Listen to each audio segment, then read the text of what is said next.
me causa espanto. Eu acho que o Brasil está profundamente adoecido moralmente. Porque nós estamos falando aqui há 10 minutos de uma pessoa chamada Sérgio Moro, e ele está sendo tratado aqui como se fosse uma pessoa que merecesse todo o nosso respeito, uma pessoa muito digna, muito correta, enquanto que ele é uma pessoa que tramou junto a um acusador para colocar uma pessoa na cadeia. E apenas porque nossa democracia é juridicamente muito imperfeita, ele logrou virar senador da República. Então é feita uma ameaça à vida dele, que é um fato profundamente lamentável. Ninguém tem que ser ameaçado de coisa alguma. Mas me desculpem, milhões de brasileiros são ameaçados de morte todos os dias pela pobreza em que vivem, pela proximidade que são obrigados a viver com o crime organizado, e agora este homem moralmente desqualificado recebe toda essa atenção, porque ele agora foi vítima de uma ameaça também. Pera lá, eu acho isso uma doença brasileira. Eu estou muito mais preocupado com milhões e milhões e milhões de outras pessoas que estão permanentemente ameaçadas e que não serão noticiadas aqui, nem em outro lugar nenhum, porque não tem o prestígio que o poder traz para as pessoas. Esse é o meu ponto de vista. Por isso que digo, há uma questão de linguagem. O fascismo brasileiro, ele exerce domínio sobre as consciências do povo ao controlar o discurso. Então, quando eu fiz um comentário a respeito do nosso próprio programa, daquilo que nós estamos fazendo aqui, é um convite a vocês, que são profissionais disso, eu não sou, que reflitam sobre esta prática, onde simula-se algo que é muito semelhante a um diálogo, mas que na verdade é uma sucessão de monólogos. E eu me explico. O diálogo pressupõe um sincero interesse no pensamento do outro. Se nenhum de nós aqui temos um sincero interesse no pensamento do outro, nós vamos apenas ouvir, esperar a nossa vez de falar e então confirmarmos aquilo que sempre achamos, porque não estamos nos deixando modificar em momento algum pelo pensamento do outro. E não é só apenas, amigos, este programa. Eu vim a este programa porque queria viver a experiência de estar dentro destes programas que são pretensos debates, e que, na minha opinião, me desculpem, não são debates, são monólogos que empobrecem, mais uma vez, a mobilidade do pensamento. Pedro, posso contar? Eu, da minha parte, brevemente, estou profundamente interessado sim no que você está falando e por isso quero estabelecer aqui uma troca e um diálogo, porque eu acho que existe uma resposta para esse questionamento que você coloca, que não coloca uma notícia dessas, ou a escolha de dar essa notícia numa luz tão ruim. Veja, você tem uma opinião muito negativa sobre o Sérgio Moro, perfeito, direito seu. Outras pessoas têm opiniões diferentes. Tem pessoas que têm opiniões as mais profundamente negativas sobre o Lula, também direito delas, outras têm visões diferentes. Agora Lula, Sérgio Moro, eles são representantes dos brasileiros. Um é presidente da República, outro é um senador brasileiro. Não, eu estava rindo aqui porque é engraçado, o colega está com dificuldade porque a voz faz um eco, né? E às vezes o eco da voz da gente realmente atrapalha o nosso próprio pensamento. Eu achei só simbolicamente engraçado isso. Mas eu queria dizer, se vocês me permitem, que acho que a dificuldade de diálogo é algo natural do ser humano, sabe?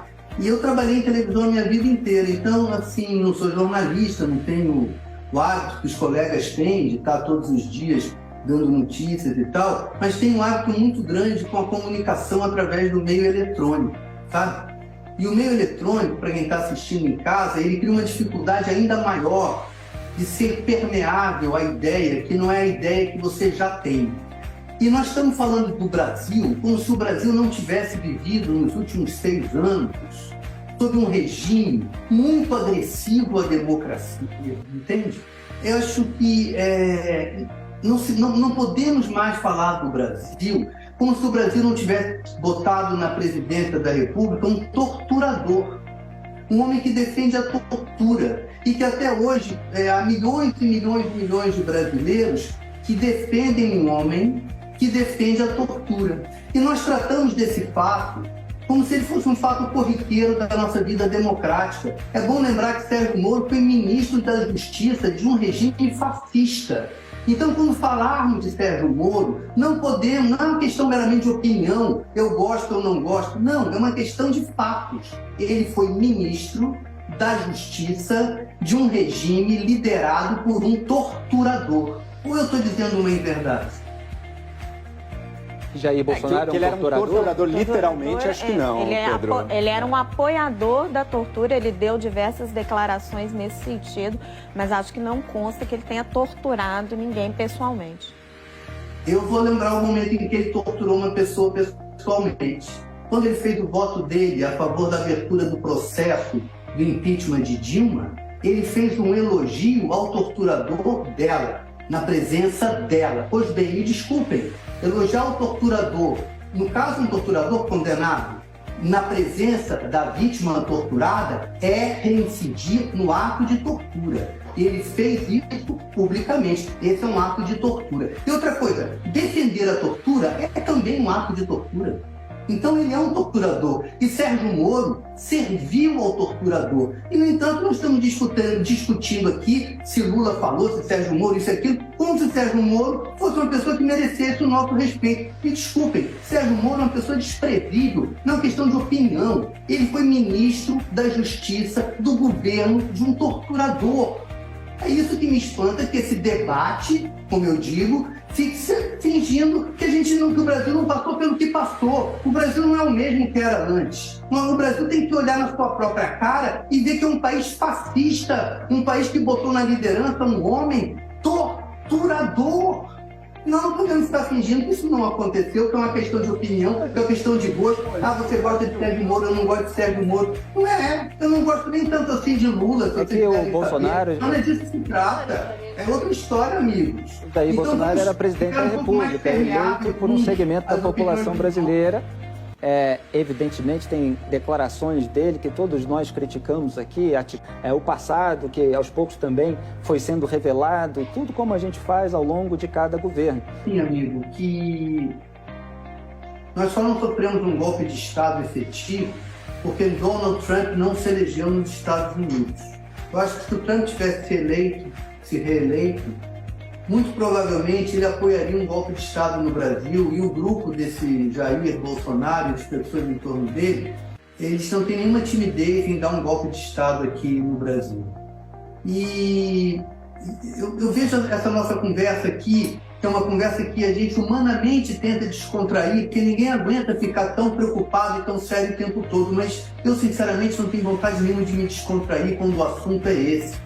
Eu acho que o fascismo brasileiro, ele mobilizou o pensamento. Há 44% disso aí, matar o pesquisa, de pessoas que querem que o Brasil vire um país comunista, o que é um delírio absoluto, né?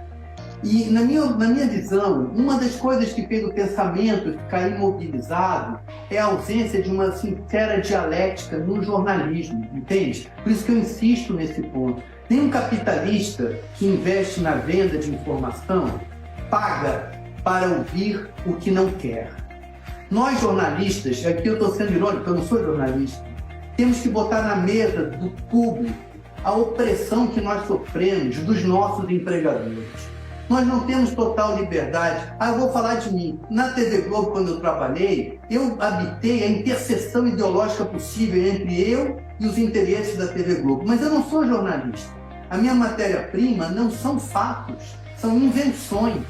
Talvez seja mais fácil para mim dialogar com os interesses do vendedor do meu trabalho do que para vocês, jornalistas. E eu pergunto a vocês são pessoas livres? Vocês, quando vão trabalhar, vocês sentem alguma pressão do interesse do capitalista que emprega vocês? Olha, está na hora da entrevista, o ministro chefe da SECOM, Paulo Pimenta, está no ar aqui com a gente. Houve um pequeno atraso aí para começar essa entrevista, agora ele está disponível.